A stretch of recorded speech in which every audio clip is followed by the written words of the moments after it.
Welcome back to another Unforgettable Experience Design live show. My name is Phil Mershon, and I'm coming today with some insights from planning my 40th annual high school reunion. Now, I wasn't the one primarily in charge, but I jumped in and helped the team, and I learned a few things along the way. First of all, just because you've planned a lot of other events doesn't mean everyone respects your insights or that your insights are necessarily applicable. Planning a small event with a bunch of classmates where your peers is very different than when you're hired to be in charge and assumed to be the expert. So you have to do things much more collaboratively. And sometimes your weaknesses are exposed, right? So I don't know everything about event planning. Like I usually rely on other people for figuring out things like the layout of tables and chairs. So I had to rely on the wisdom of the venue, but then they changed the plans last minute and we had to flex with it. It was like, yeah, you know your venue better than we do. You've planned a lot of these events. And so you go in with an open mind, and thankfully the people on staff there were very flexible and willing to move things around, unlike some venues where I've worked where what you mapped out is what you get. They were willing to make it flow for us. So that was fantastic. One of the things, though, that I should know better as a music guy, but I didn't know, was that their built-in sound system. They say, "Oh, it's totally adequate. The wireless mics work great. You'll be able to make announcements and have your short presentations throughout it." Well, it turns out that when you've got 125 people in a room and they're all in conversation with each other and they've had two, three, or more drinks, that it's a little bit challenging to get their attention. And this sound system was not adequate for breaking through the din of all that noise. And we were debating, we had a limited budget. Should we bring in an external sound system? We chose not to. And they, okay, you even know they updated their equipment in 1985. So you guys, whoever's watching knows that. So yeah, it's a little bit challenging when you are trusting the word of people. You need to test and verify. I know that. Like that's something I know. And I'm always a big advocate of having a good sound system, but I downplayed it because it was a small portion of what we were doing. And I thought, you know what, that's not the main thing. There's a band, there's great food, people are going to be excited to see each other. Lesson learned. Maybe a bigger thing to figure out. Maybe a bigger thing to figure out is when people have allergies. So we had planned like 70 to 80 balloons to be in the room.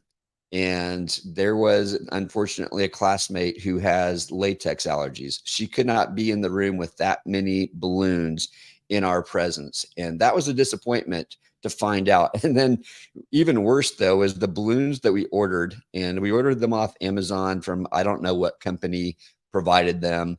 And we blew them up ourselves. We took a lot of time blowing them up. And then they just started popping and deflating. So I had to run across the street to a grocery store, a Kroger's brand, and get a bunch of extra balloons last minute. And so sometimes the things that you have planned don't work out the way that you thought they would. And you've got to be flexible at the last minute and adjust. Now, another thing I would do differently is make sure that we had more people planned to help with some of the setup and decor. It turns out only two people were on the decor setup team, and Chris and I, two of the other organizers, ended up jumping in and blowing up balloons and doing whatever, which was not exactly how we were planning to spend that afternoon. And it could have gone a lot faster if we'd have had a bigger team. But, it's one of those things that you learn along the way, is like recruiting people, especially when it's a party for yourselves. I've always found that to be true. If you're putting on a party that's for the people, it's hard to get them to want to help put on the party when they want to just come and enjoy it. In the world of church, in the world of volunteerism, there's always that 80-20 rule. And I think sometimes it's more like 90-10. 10% of the people do 90% of the work. And most people just want to show up, have a good time, and say thank you later. And so that's just part of the deal. But I jumped in to help with this because it's my class and I wanted to help out. So those are a few lessons learned along the way. Do your recruiting, understand the allergies of your audience, make sure you've got a great sound system, build a good relationship with the venue in advance so that when you show up, um, they're going to be willing to make the adjustments for you. And thankfully, in the case of our situation, that was easy to do because several of us had good relationships with this particular venue. So they were wanted to make sure it was a great event for us. So those are a few tips that I've learned along the way. Putting on a class reunion is a little bit different event than almost any other kind of event because you are just one of the peers. And thankfully, everybody's walked away and had a great time and are singing the praises of all the team. And really, none of us did it for the praise. We did it because we wanted to be with our classmates. So, if you've got experience in putting on events or creating experiences for family or classmates. Like we've got a wedding coming up for the family for my daughter, and everyone's got opinions about weddings. Everyone has their opinions about a reunion. But if you have experience doing that, I'd love for you to chat about that. Whether you're watching on Facebook or YouTube, I'd love for you to drop in any insights, any things that you've learned along the way in putting on your own reunion or putting on a wedding or a party for family members and friends, where it's different than if you're putting on a corporate event, something that a company is doing, any kind of experience where people are coming and they're paying for it.